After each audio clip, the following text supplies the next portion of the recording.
17 men vanished in Milwaukee. Why did police return a bleeding victim to his killer? The truth waited inside apartment 213. July 22, 1991. 11:30 p.m. A humid summer night in Milwaukee, Wisconsin. A police cruiser rolls slowly down North 25th Street. Inside are officers Robert Routh and Rolf Mueller. The street is relatively quiet, lined with beige brick apartment buildings and parked cars. But then, a man runs into the middle of the street, waving his arms frantically to flag the cruiser down. His name is Tracy Edwards. He is visibly terrified. And dangling from his left wrist is a pair of metal handcuffs. Wait, he is running down a city street with handcuffs already on him? Who put them there? Edwards points back toward a building down the block. The Oxford Apartments. He tells the officers that a man in apartment 213 just tried to kill him. He says the man had a knife, that he was acting strangely, and that he only barely managed to escape. The officers decide to investigate. They walk back to the building, enter the dimly lit hallway, and climb the stairs to the second floor. As they approach the door of apartment 213, they notice a distinct, heavy, sweet, and foul odor leaking into the hallway. Did the officers know what that smell was at the time? They did not. But they knock on the door. A tall, calm, blond man wearing glasses opens it. He is perfectly polite. He invites the officers inside to get the key to the handcuffs. He acts as though this is a simple misunderstanding between two men. The living room looks relatively normal, though untidy. There is a beige sofa, a fish tank, and a small television. But the smell is overpowering. And tucked inside a bedside drawer are 84 Polaroid photographs that will answer questions the city of Milwaukee did not even know it needed to ask. So the apartment looked lived in, but the photographs held the actual truth of what was happening there? Exactly. But to understand what the officers found in that drawer, we have to look at the people who had been disappearing from the streets of Milwaukee over the previous decade. Between 1978 and 1991, 17 young men and boys vanished. They were sons, brothers, and friends. Many of them were Black, Hispanic, or Asian. Most were part of the local gay community. 17 people vanishing is a massive number. Was the city on high alert? Were there task forces looking for a serial killer? That is one of the most tragic aspects of this case. There was no widespread panic, at least not outside the families of the missing. Many of these young men disappeared after visiting bars, waiting at bus stops, or attending local events. Because some of them were adults, or because they belonged to marginalized communities, their disappearances were often written off by authorities as runaways or people who simply decided to start over somewhere else. So the families knew something was wrong, but they could not get the police to take it seriously? That was the reality for many families. They distributed missing person flyers, they called the police repeatedly, they searched neighborhoods on their own. For example, Richard Guerrero was just 21 years old when he disappeared in 1988. He was a beloved brother who regularly checked in with his family. When he stopped coming home, his sister spent years searching for him, putting up posters and begging for answers.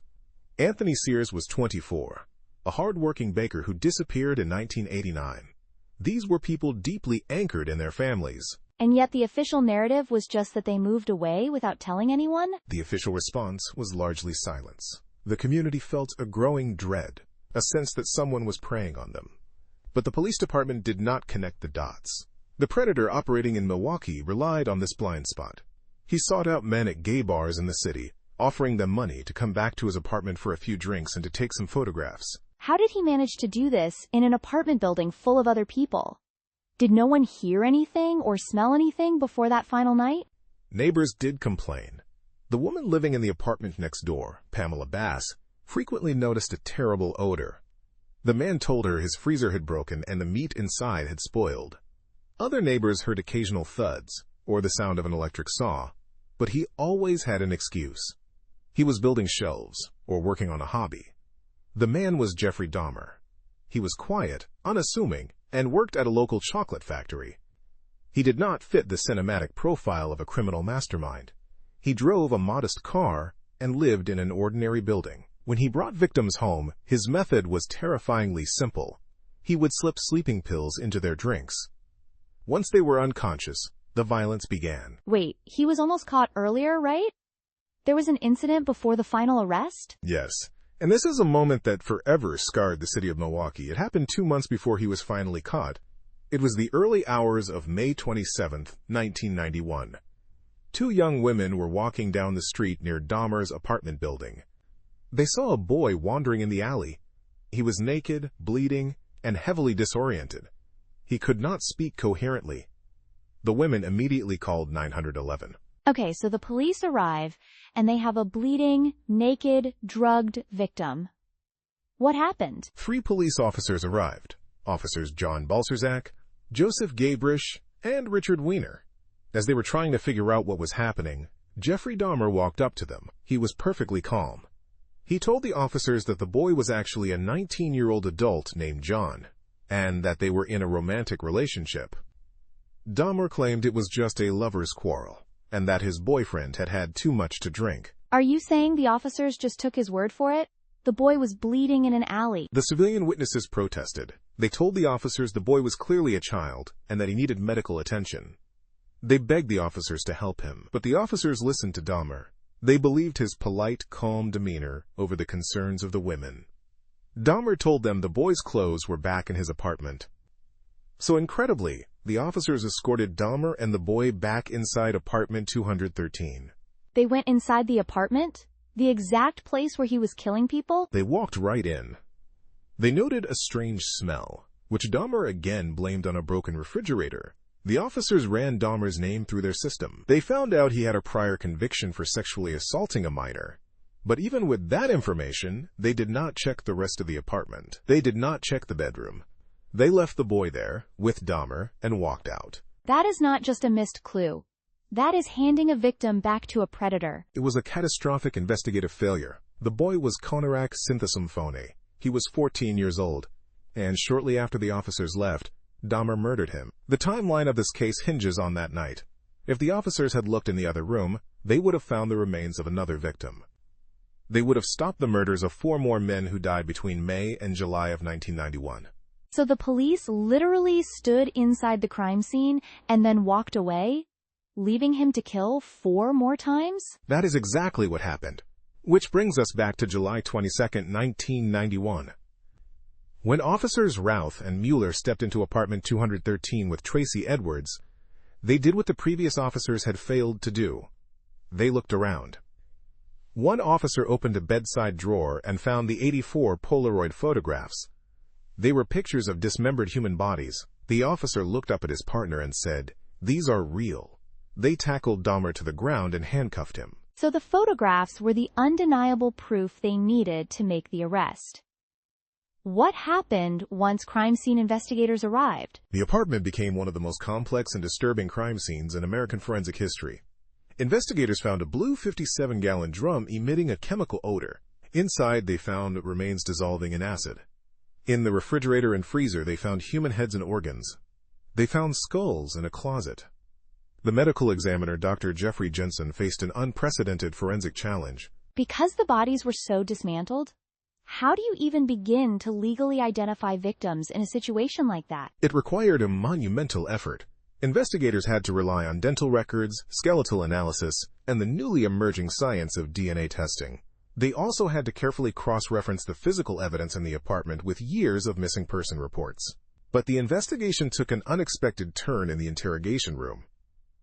Dahmer did not ask for a lawyer. He waived his Miranda rights. Over the next 2 weeks, he gave 60 hours of interviews to Detective Patrick Kennedy. He confessed to everything. Wait, a full confession? Did he try to minimize what he did, or claim it was accidental, or blame anyone else? He did not minimize it at all. He detailed every murder, stretching back to his first victim, Stephen Hicks, in Ohio in 1978. He explained his methods. He explained how he disposed of the remains. He told investigators he wanted to create zombie-like companions who would never leave him, which is why he drilled holes into the skulls of some victims and injected chemicals into their brains. If he confessed to everything, and they had the physical evidence, what was left for a trial? Was there even a legal defense available? That is exactly where the labyrinth of this case lies. In a standard criminal trial, the burden of proof is on the prosecution to prove the defendant committed the crime. But Dahmer pleaded guilty but insane. Under Wisconsin law, this shifted the trial into a completely different phase. The jury was not asked to decide if Dahmer killed 15 men in Milwaukee. They were asked to decide if he was legally sane when he did it. How does the law define insanity in a case this extreme? Because everyday people hear these details and immediately think, nobody in their right mind could do this. That is the crucial distinction between medical psychology and the law. Legal insanity is not about whether a crime is horrific, bizarre, or evil. In Wisconsin, the defense had to prove two things. First, that Dahmer suffered from a mental disease or defect. Second, that because of this disease, he lacked the substantial capacity either to appreciate the wrongfulness of his actions or to conform his conduct to the law. So it is about control. Did he know it was wrong? And could he stop himself? Exactly. The trial became a profound battle of forensic psychology. The defense attorney, Gerald Boyle, argued that Dahmer's compulsions were so overwhelming, so tied to deep psychological pathology, that he could not control his actions. Defense experts, including Dr. Fred Berlin, testified that Dahmer suffered from a severe paraphilia and borderline personality disorder, making his urges irresistible.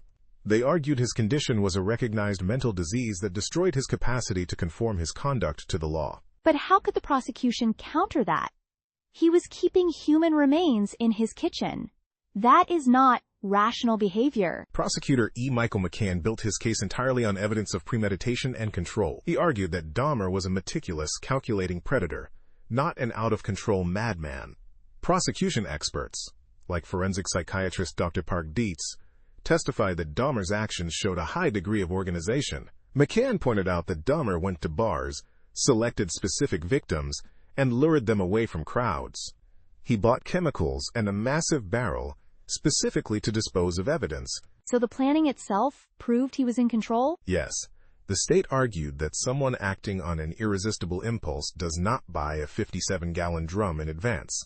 And McCann hammered home the most damaging piece of evidence against the insanity plea. He brought up the night Dahmer convinced the police to leave Conarac phone in his apartment. Because lying to the police requires a massive amount of self-control. Precisely. McCann argued that Dahmer was entirely lucid that night. He was able to look at 3 police officers, suppress his panic, construct a believable lie, and smoothly talk his way out of an arrest. The prosecution argued that a man who cannot control his impulses could not have executed such a calm strategic deception while a bleeding victim was standing right next to him. That makes total sense legally. If you are compelled by an uncontrollable urge, you cannot just pause it to have a polite conversation with law enforcement. Furthermore, Dahmer drank heavily before committing the murders. Prosecution experts testified that Dahmer used alcohol intentionally to lower his own inhibitions, because he knew what he was doing was monstrous, and he needed liquid courage to go through with it. If he did not know it was wrong, why did he have to get drunk to do it? And why did he hide the bodies? The prosecution argued that hiding evidence is the ultimate proof that a person knows their actions are illegal. So the jury was forced to separate the horror of the crime from the legal definition of sanity. They can acknowledge he is psychologically disturbed, but still find him legally responsible. That was exactly the instruction given to the jury. The trial lasted 3 weeks. It was broadcast nationally, turning the courtroom into a grim theater of forensic debate. The jury deliberated for a little over 10 hours. They returned a verdict that agreed with the prosecution. Jeffrey Dahmer was found legally sane at the time of each murder. Because Wisconsin does not have the death penalty, he was sentenced to 15 consecutive life terms, ensuring he would never leave prison. But he did not actually spend the rest of his life in prison, did he? He did not. On November 28, 1994, a little over 2 years into his sentence, Dahmer was beaten to death by a fellow inmate named Christopher Scarver while they were cleaning a prison gymnasium. He died from severe head trauma before reaching the hospital. But the death of Jeffrey Dahmer was not the end of the story. The families of the victims still had to live with what the police department failed to do. They did. And the city of Milwaukee had to face a harsh reality. The case exposed deep fractures between the police department and marginalized communities. The officers who left the 14-year-old boy in Dahmer's apartment were fired. though they were later reinstated with back pay on appeal, and eventually retired. The families of the victims filed civil suits, but no amount of legal action could repair the fact that systemic indifference allowed a predator to operate in plain sight for years. The legacy of this case is not just about the twisted psychology of a killer. It is a haunting reminder of what happens when the vulnerable are ignored and when the people asking for help are not believed. If this case left you questioning the boundaries of the legal system and the devastating cost of investigative failures, subscribe for more careful investigations into cases that still divide people. And tell us in the comments what you believe about the legal definition of sanity used in this trial, because the timeline and the psychology still leave room for difficult questions. If this episode was worth your time, a like helps support the channel and keeps these stories in front of people who still want answers. Stay safe and keep questioning everything.